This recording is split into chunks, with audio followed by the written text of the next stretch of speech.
आज हम लोग डिस्कस करेंगे लाइट के बारे में। लाइट क्या है, ठीक है ना। 10th क्लास में पहला टॉपिक हमारा लाइट है और लाइट के बारे में हम लोग डिस्कस करेंगे। तो लाइट के बारे में पूरी कहानी जानने से पहले हम लोग लाइट होता क्या है इसके बारे में समझते हैं, ठीक है। तो हमने लिखा light is form of energy. Light क्या है? एनर्जी का एक फॉर्म होता है। लाइट क्या होता है? एनर्जी का एक फॉर्म होता है which can produce sensation in our eyes, ठीक है ना। जो हमारे आईज को सेंस करता है, so we can experience the sensation of vision, जिससे हम लोग किसी वस्तु को देख सकते हैं। मतलब जैसे मान लो कि यहाँ से हम एग्जांपल समझते हैं कि ये कोई ऑब्जेक्ट है ना, और ये कोई मैन है। ये मैन के आईज है, मैन है। इसको हम फिर से बनाते हैं।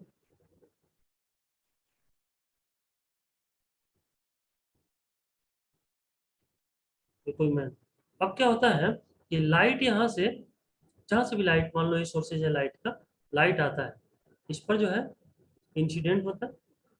इंसिडेंट के बाद लाइट फिर इधर आता है इसके आईज में, इधर आता है इसके आईज में। तो इससे हम लोग क्या करते हैं, इस पार्टिकल को देख पाते हैं, इस पार्टिकल को देख पाते हैं। तो लाइट क्या है? एक एनर्जी है। लाइट जो है एनर्जी होता है, जिसकी वजह से हम किसी भी पार्टिकल को देख सकते हैं। Sensation of our eyes, eyes मतलब हमारे आईज जो देखते हैं, से देखने की जो क्षमता, जो सेंसेशन है ना, वो किसकी वजह से है? लाइट की वजह से है। So we can experience sensation of vision. तो हम लोग ये एक्सपीरियंस करते हैं किसी वस्तु को देखने के लिए, किसी पार्टिकल को देखने के लिए, ठीक है। लाइट ही, अगर मान लो लाइट नहीं रहता है, ठीक, तो हम कभी कभी देखते हो किसी कमरे में चले जाते हैं, डार्क कमरे में, डार्क रूम में, उसमें हम किसी पार्टिकल को नहीं देख पाते। क्यों? क्योंकि उसमें लाइट नहीं रहता है। जिस पार्टिकल को हम देखना चाहते हैं, जैसे मान लो किसी को ग्लास देखना है, कोई अपना बुक देख रहा है, तब तक लाइट नहीं है, तो उस समय वो बुक उसका नहीं दिखेगा। आइज तो हमारे पास था ना, लेकिन फिर भी हम उसको नहीं देख पाए, ठीक है। तो देखने का जो मेन वर्क है, देखने के लिए जो एनर्जी चाहिए होगा, वो कहाँ से मिलता है हमको? लाइट से मिलता है। यानी जब लाइट, जैसे ही उस रूम में लाइट आती है, तो हम उस वस्तु को, उस पार्टिकल को, उस बुक्स को जिसकी बात कर रहे थे, उसको आप देख पाते हो। इसका मतलब क्लियर है कि वहां बुक से लाइट रिफ्लेक्ट होकर हमारी आईज में जाता है, जिसको हम लोग देख पाते हैं, ठीक है। तो हम लोग अब नेक्स्ट बात करेंगे properties of light. It propagate in straight line. या क्या होता है? स्ट्रेट लाइन में मूव करता है। लाइट क्या होता है? स्ट्रेट लाइन में मूव करता है। Its velocity in vacuum is maximum कुछ value is 3 × 10⁸ metre per second. कुछ इसके प्रॉपर्टीज है। पहली बात तो स्ट्रेट लाइन में मूव करता है। दूसरा, ये वैक्यूम में इसका स्पीड सबसे ज्यादा होता है। इसका वेलोसिटी लाइट का वैक्यूम में सबसे ज्यादा होता है, ठीक है। जब वैक्यूम मतलब जहाँ कोई मीडियम ना हो, ना एयर हो ना वाटर हो, ऐसा कोई मीडियम नहीं है, उसको वैक्यूम बोलेंगे। और वहां इसका स्पीड सबसे ज्यादा होता है, which is equal to 3 × 10⁸ metre per second, जैसा कि हमने इसमें दिखाया है, इसमें लिखा है ना। चलो नेक्स्ट हम लोग देख लेते हैं।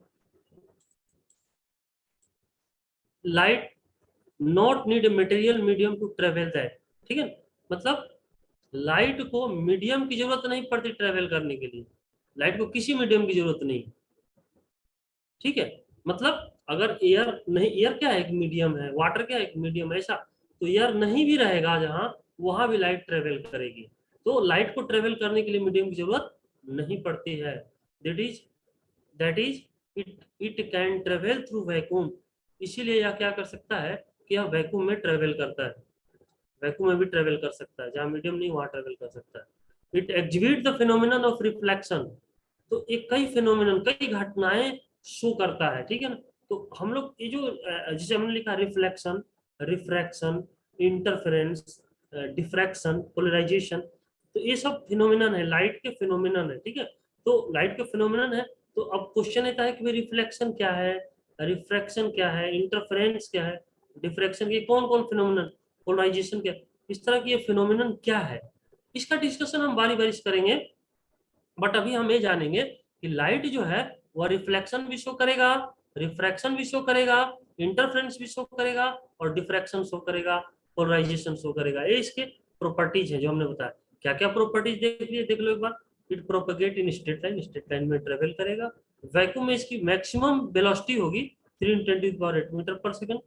इसको ट्रेवल करने के लिए मीडियम की जरूरत नहीं पड़ती है, इसलिए वैक्यूम में भी ट्रेवल कर सकता है।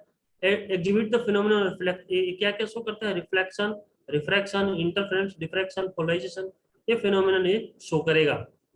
अब आता है हमारा हमारा अगला टर्म, रे ऑफ लाइट।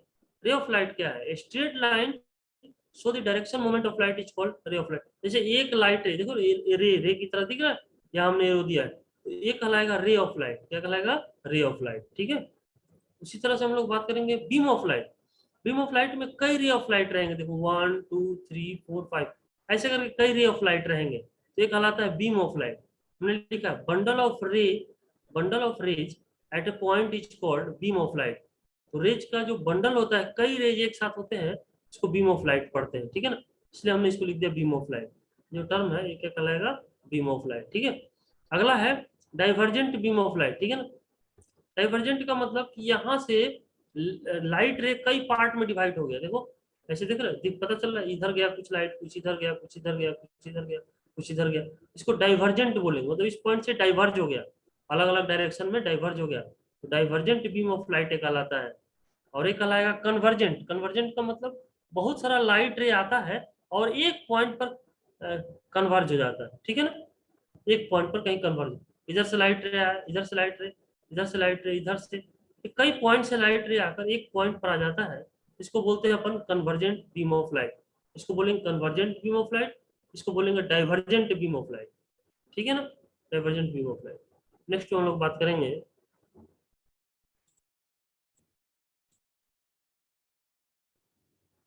तो हम लोग का नेक्स्ट है रिफ्लेक्शन ऑफ लाइट, है ना।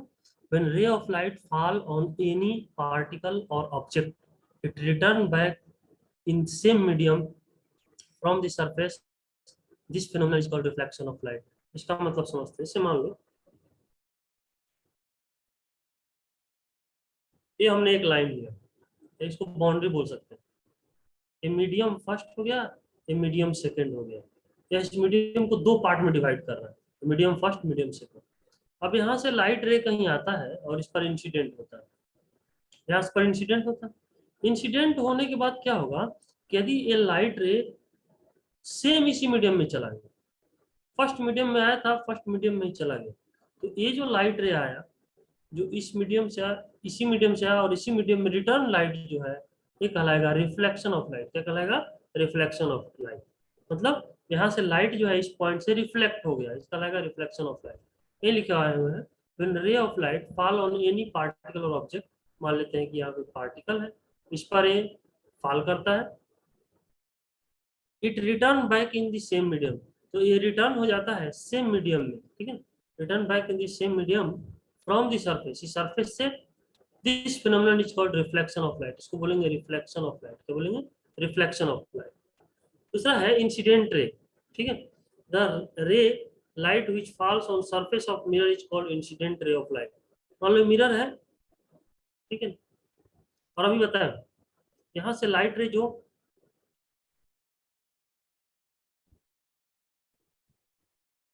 यहाँ से जो लाइट रे फॉल होता है इस सरफेस पर, यह लाइट रे, ये जो लाइट रे कहलाएगा इंसिडेंट रे कहलाएगा, incident ray, incident ray.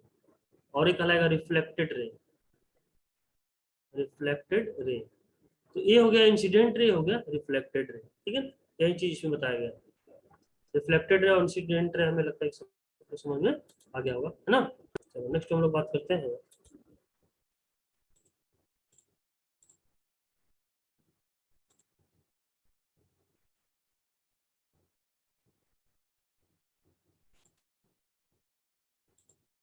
Reflected रे। The ray of light which get reflected from the polished surface is called reflected ray। देखो यहाँ से ये क्या है? इंसिडेंट रे, इंसिडेंट होता है और फिर इस पॉइंट पर स्ट्राइक करने के बाद ये फिर उसी मीडियम में आ जाता है, तो ये कहलाएगा रिफ्लेक्टेड रे, और ये कहलाएगा इंसिडेंट रे, और ये कहलाएगा नॉर्मल। नॉर्मल क्या होता है कि ये जो सरफेस है, ये जो सरफेस है, बाउंड्री टाइप दिख रहा सरफेस, इस सरफेस पर नॉर्मल होता है, मतलब परपेंडिकुलर होता है। एक लाइन ऐसा खींचते हैं जो इस सरफेस के, जो रेड कलर का दिख रहा है, इस सरफेस के परपेंडिकुलर हो, तो ये कहलाएगा, ये क्या कहलाएगा? ये कहलाएगा, ये भी रिफ्लेक्टेड रे होगा। सॉरी, ये रिफ्लेक्टेड रे है, इंसिडेंट रे है, और जो लाइन इस सरफेस के परपेंडिकुलर है ये नॉर्मल कहलाएगा। ठीक है ना, ये नॉर्मल हमने इंडिकेट कर दिया, देखो बहुत क्लियर दिया, इंसिडेंट रे, रिफ्लेक्टेड रे और ये नॉर्मल, इसको ध्यान रखना है। ठीक है, चलो नेक्स्ट हम बात करेंगे लॉ ऑफ रिफ्लेक्शन के बारे में। कर है the incident ray, reflected ray और normal of the surface at the point of incident all lies in the same plane. ये सभी जो है एक ही प्लेन में है। क्या है, देखो इंसिडेंट रे, रिफ्लेक्टेड रे और नॉर्मल, ये सभी एक ही प्लेन में होते हैं। ठीक है ना, एक ही प्लेन में होते हैं, ये ध्यान रखना। The angle of incidence is equal to angle of reflection. इसमें एंगल ऑफ इंसिडेंस रिफ्लेक्शन के इक्वल होता है। जैसे देखो ये नॉर्मल, ये लाइन क्या है, इंसिडेंट रे है। ये क्या है, इंसिडेंट रे है। इंसिडेंट रे नॉर्मल के साथ क्या एंगल बना रहा है, आई। नॉर्मल लाइन के साथ क्या एंगल बना रहा है, आई बना रहा है। इसको बोलते हैं इंसिडेंट एंगल। क्या बोलेंगे, इंसिडेंट एंगल। और देखो सिंपल है, ये जो हमारे पास लाइन है और ये जो नॉर्मल है, कह सकते हैं नॉर्मल है, और ये रिफ्लेक्टेड रे है।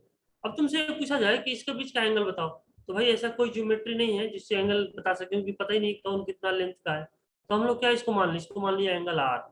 क्या मान लिए, एंगल आर। एंगल आर को बोलेंगे रिफ्लेक्टेड, रिफ्लेक्टेड एंगल। तो angle of incidence, angle of incidence और एंगल ऑफ रिफ्लेक्शन दोनों सेम होगा। पहली बात तो है कि इंसिडेंस, नॉर्मल और रिफ्लेक्टेड तीनों एक ही प्लेन में होगा। साथ ही साथ angle of incidence, angle of reflection के इक्वल हो जाएगा। नोट में हम लोग लिखे हैं reflection can take place curve surface also. ऐसा नहीं सोचना है कि रिफ्लेक्शन केवल प्लेन सरफेस पर ही होगा, एक कर्व सरफेस पर भी हो सकता है। तो कर्व सरफेस हमारा देखो, तो कर्व सरफेस हम लोग देख लेंगे। इसको समझते हैं, reflection can not take place curve surface, reflection can take place curve surface also. तो रिफ्लेक्शन केवल प्लेन सरफेस पर ही नहीं होगा, ये रफ सरफेस पर भी होगा। और रफ सरफेस पर angle I equal to angle R देख सकते हैं। ठीक है, reflection can take place curve surface. देखो ये कर्व सरफेस है, कर्व सरफेस में लिख सकते हैं angle I equal to angle R. ठीक है,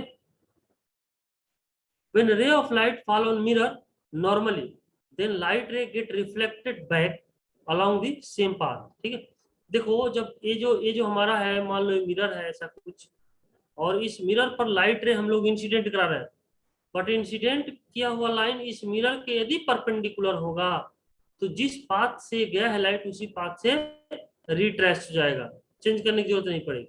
जिस पाथ से गया है लाइट रे और उसी, देखो यहाँ से ये लाइट रे आया और इस पाथ से होते हुए ये जो सरफेस है इस पर परपेंडिकुलर इंसिडेंट हुआ। और जैसे ही परपेंडिकुलर इंसिडेंट होता है तो जिस पाथ से आया है फिर उसी पाथ पर बैक चला जाता है। ठीक है, जैसे यहाँ देखो, यहाँ भी देखो 90 डिग्री एंगल, यानी लाइट रे ऐसे आता है। ठीक है, ऐसे आता है और परपेंडिकुलर सरफेस पर परपेंडिकुलर इंसिडेंट करता है। ठीक है ना, मतलब 90 डिग्री एंगल पर इंसिडेंट करता है। तो क्या होगा कि जैसे इसमें हुआ था, सेम पाथ को फॉलो करेगा, इसमें भी यही होगा। जिस पाथ से गया था उसी पाथ से ही अंदर आएगा। ठीक है, तो इसलिए यदि एंगल आई, मतलब किसी एंगल को लेकर साथ नहीं गया कोई भी लाइट रे, तो फिर क्या होगा, रिफ्लेक्टेड भी क्या हो जाएगा, जीरो हो जाएगा। इंसिडेंट रे जीरो तो रिफ्लेक्टेड भी जीरो हो जाएगा। जीरो होने का मतलब ये हुआ, जीरो होने का मतलब हुआ कि जिस पाथ से आया है उसी पाथ पर फिर रिटर्न हो जाएगा।